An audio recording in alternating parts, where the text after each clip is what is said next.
Hello friend, আজ আমি কলকাতা থেকে মালয়েশিয়ার উদ্দেশ্যে যাচ্ছি। তো আমার জার্নিটা কেমন হয় আপনাদের মাঝে শেয়ার করার জন্য এসেছি। আমার সাথেই থাকুন আর এবারে পর্বটা দেখতে থাকুন।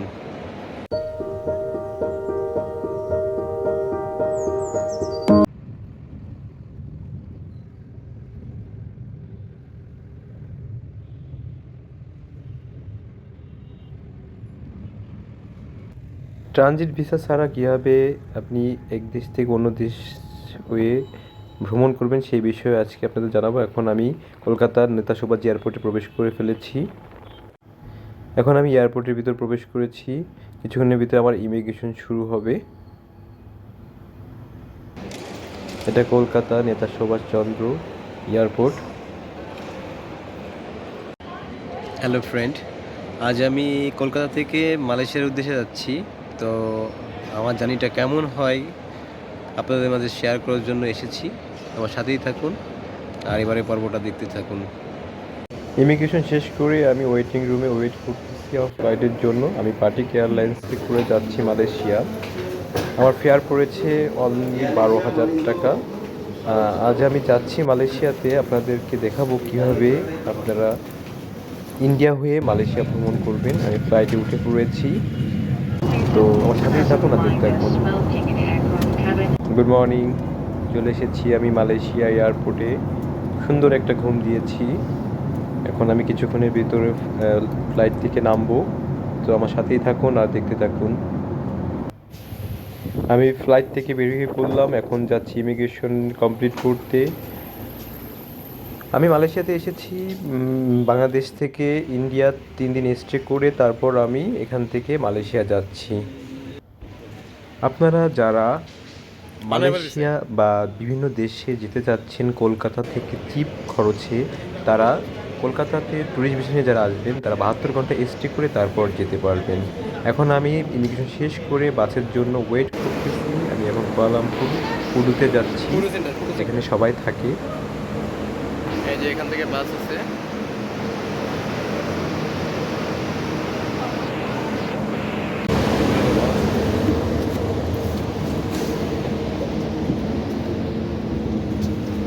এটা হলো বাস।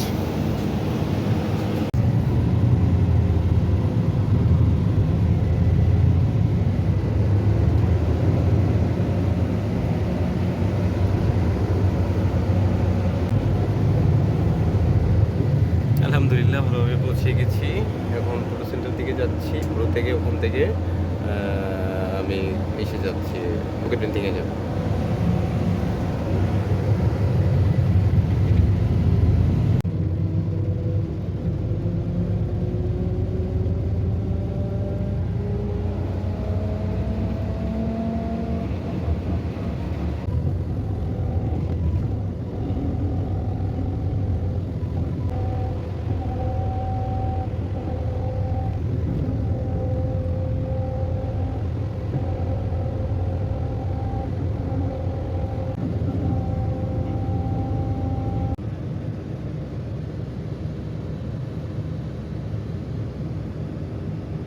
বাস থেকে নেমে পড়েছি, এখন আমার হোটেলের উদ্দেশ্যে যাচ্ছি। আমার বাস স্ট্যান্ড থেকে পাশেই আমার হোটেল। এটা হলো আমার হোটেল।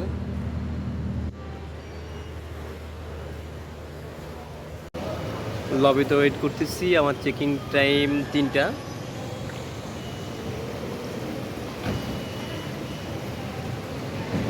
আমার চেকিং টাইম 3টা ছিল, বাট তাদেরকে রিকোয়েস্ট করার ফলে তারা খুব ফ্রেন্ডলি আমাকে 1টার ভিতরেই আমাকে চেকিং দিয়ে দেয়। আমি এখন রুমে চলে এসেছি, আমার রুমের দিকে। আমি এখন রুমে প্রবেশ করব।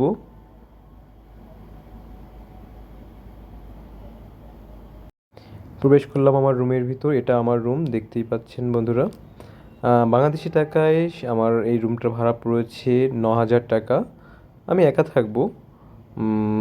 এটা বাইরের দৃশ্য, রুম থেকে সুন্দর দেখা যায়। আমি 27 তলার উপরে আছি, আমার হোটেলটা 44 তলা। এটা আমার বেডরুম, ওয়াশরুম এবং এই যে আমার রুমের ভিতরটা দেখতেই পাচ্ছেন। আমি খুব হ্যাপি।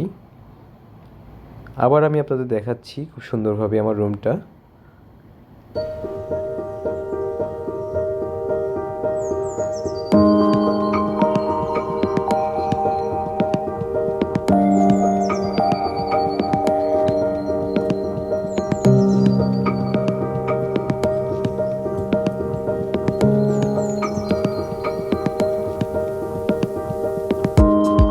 এটা হোটেলের সুইমিং পুল এরিয়া, গার্ডেন সাথে। আমি সেখান থেকে আপনাদেরকে ভিডিও করে দেখাচ্ছি। হোটেলের টপ ফ্লোর অর্থাৎ 44 তলার উপরে আছি আমি। খুবই সুন্দর একটা দৃশ্য দেখা যায় আমার এই হোটেল থেকে টপ ফ্লোরে আসলে। দেখতেই পাচ্ছ বন্ধুরা, মানে অসম্ভব সব কিছু মিলাই আমি যেখানে আছি। খুবই সুন্দর একটা হোটেল। আপনারাও চাইলে আসতে পারেন এত সুন্দর দৃশ্য দেখার জন্য।